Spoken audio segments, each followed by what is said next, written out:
প্রাচ্যের অক্সফোর্ড খ্যাত ঢাকা বিশ্ববিদ্যালয়ের হলের একটি দৃশ্য সামাজিক মাধ্যমে ভাইরাল হয়েছে। ছড়িয়ে পড়া ওই ছবিটিতে দেখা যাচ্ছে মধ্যরাতে হলের মসজিদে তাহাজ্জুদে মগ্ন একদল শিক্ষার্থী।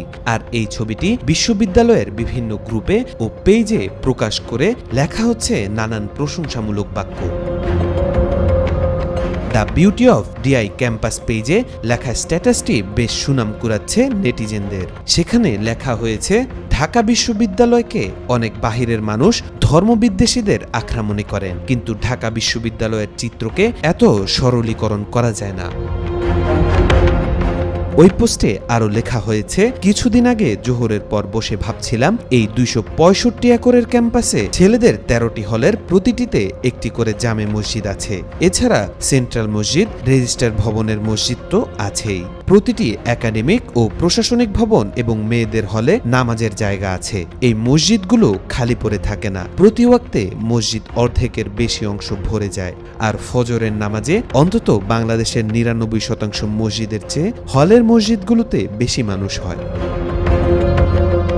আশুরার দিন তো ঢাবির মুহসিন হলে আবাসিক হাজারের কাছাকাছি শিক্ষার্থীর মধ্যে থেকে অর্ধশতাধিক শিক্ষার্থী একসাথে সেহরি খেয়ে আশুরার রোজা রাখছে।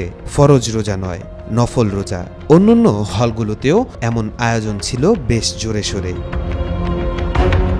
আর রমজান ঘিরে ক্যাম্পাসের চিত্র আরও সুন্দর হয়ে যায় বলে মন্তব্য করা হয়। বিশেষত এবছরের রমজান ছিল আরও সুন্দর। প্রতিটি হলের গেইটে লাগানো হয়েছিল মরিচবাতি। পুরো রমজানে আপনি চাইলে দাওয়াত খেয়েই ইফতার চালিয়ে নিতে পারবেন, কারো খাওয়া দাওয়ার অভাব পড়বে না বলে মন্তব্য করা হয় ওই পেজে।